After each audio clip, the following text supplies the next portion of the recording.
Bonjour, donc ici La Réunion, Séverine Chauveau, professeure en hôtellerie, restauration, lycée hôtelier La Renaissance. Donc j'ai créé trois jeux, donc trois escape games. Le premier, donc Overlook Hotel, qui était à la fois réel et numérique. Donc c'est un escape game que j'ai mené jusqu'au bout, c'est-à-dire qui a été testé puis proposé lors des journées d'intégration à la rentrée scolaire 2018 à des élèves et des étudiants de BTS. Mais c'est un jeu qui était extrêmement contraignant au niveau de la mise en œuvre, euh, notamment on demande d'espace, de matériel et d'équipe d'encadrement. Donc il était très compliqué à partager et à installer. Donc, ce qui m'a donné l'occasion, ce qui m'a amené à retravailler complètement le jeu et à donc proposer Overlook dans sa deuxième version. C'est celle que vous avez vue donc dans le film. Voilà. Et Polaroid, c'est un jeu que je suis en train de créer, qui est presque fini, qui est 100% numérique, donc qui est en expérimentation, on va dire. Voilà, donc l'Overlook première version a été proposée lors des journées d'intégration et également à la rentrée des professeurs. C'était une demande de la direction de l'établissement et donc l'objectif était de favoriser l'intégration des nouveaux enseignants et travailler sur la cohésion d'équipes. Et ça a été vraiment très intéressant et très sympathique à vivre. Voilà, donc là, Overlook, version 2, c'est celle que vous avez vue donc dans le film. C'est donc aussi cette version qui est proposée en partage aux autres lycées hôteliers qui seraient intéressés pour le proposer à leurs élèves. Il avait vraiment gagné en facilité de mise en œuvre, en possibilité de coopération. Il est beaucoup plus intuitif et se rapproche beaucoup plus de ce qu'on attend d'un escape game. Voilà, donc Polaroid, le jeu 100% numérique que je travaille en même temps que un autre outil numérique, c'est Quizlet. Donc l'idée, c'est vraiment de s'attacher à la mémorisation d'acquis disciplinaires, alors que Overlook a une intention beaucoup plus dirigée vers la cohésion, la coopération des équipes. Donc voilà tous les outils que j'ai utilisés pour créer les différents jeux. Alors c'est vrai qu'il n'y a pas besoin d'être vraiment expert pour pouvoir les utiliser, mais ça prend quand même beaucoup de temps, le temps de les découvrir, de mesurer leur intérêt et ensuite d'être capable de les utiliser, puis de faire la sélection des uns et des autres. C'est ça qui est assez long.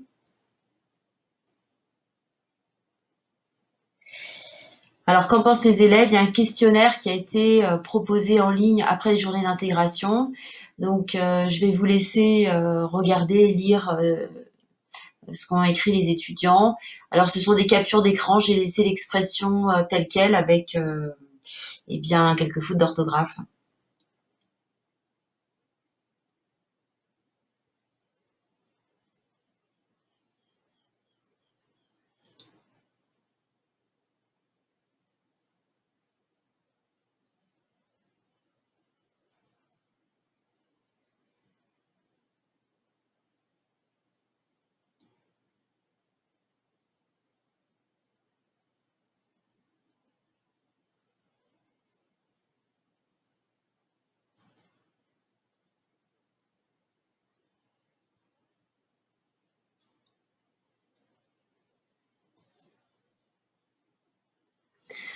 Voilà. Alors, de ces expériences de création d'escape game, voilà, ce que je retiens surtout, c'est eh bien que c'est un outil qui a vraiment un potentiel très important par son aspect ludique, par la tension qui est créée au niveau de la gestion du temps. Et il peut tout à fait atteindre des objectifs assez différents en termes d'acquis ou de révision, mémorisation de notions disciplinaires et d'intégration, travail sur la coopération et la cohésion. et on peut tout à fait l'adresser bien sûr à nos élèves, mais je crois que pour les équipes pédagogiques, c'est intéressant également.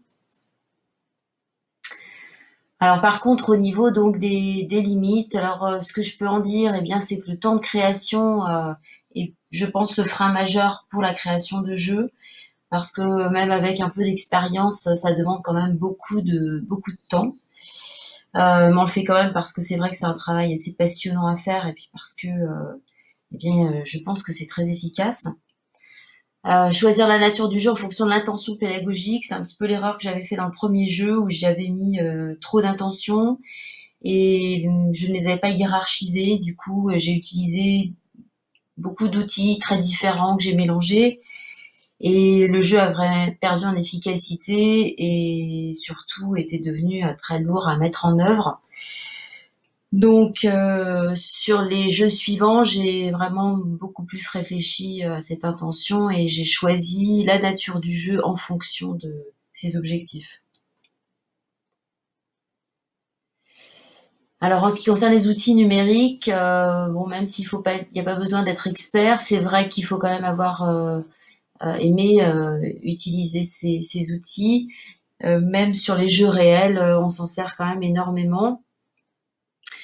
Je pense qu'une formation est préférable avant de se lancer. Moi, je me suis lancée sans formation. Le site internet Escape m'a énormément aidée pour démarrer, pour voir comment on pouvait s'organiser, les différentes étapes de création, tout ce qu'il fallait penser, etc. Et il propose pas mal d'outils, aussi une liste d'outils numériques où je suis allée puiser. Donc ça m'a énormément aidé, mais c'est vrai qu'une formation permet quand même de gagner du temps, d'échanger, de faire plus rapidement des outils efficaces.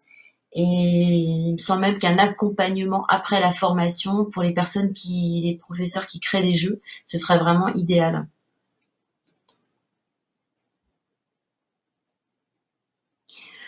Voilà, le partage me paraît aussi très important, et notamment de créer le jeu en pensant au partage. Donc de l'avoir bien en tête et donc de créer également donc une sorte de kit d'utilisation qui comprend tous les outils et un guide, parce que je ne sais pas, je n'ai pas l'expérience de mettre en place un jeu que je n'ai pas créé, mais j'imagine que ça doit pas être simple parce qu'il y a quand même, c'est quand même assez complexe. Donc voilà. Et puis c'est un tel investissement quand même de préparer un jeu que de pouvoir le partager, ce serait quand même judicieux. Voilà. Et puis, ben, les droits d'auteur, oui, ne pas les oublier, c'est ce que je n'ai pas fait. Enfin, c'est ce que j'ai fait, des oublier. Si vous voulez, je suis partie sur un scénario d'un film, donc de Stanley Kubrick. Alors, c'est vrai que ce scénario se prêtait idéalement au contexte hôtelier dans lequel j'enseigne. Et voilà, mais bon, au départ, l'idée c'était de l'utiliser dans le cadre d'un établissement scolaire, donc c'était pas forcément problématique. Mais dans la mesure où on le partage et on doit communiquer sur le jeu, forcément après se pose la question des droits d'auteur. Donc si on y a pensé en amont, eh bien c'est préférable.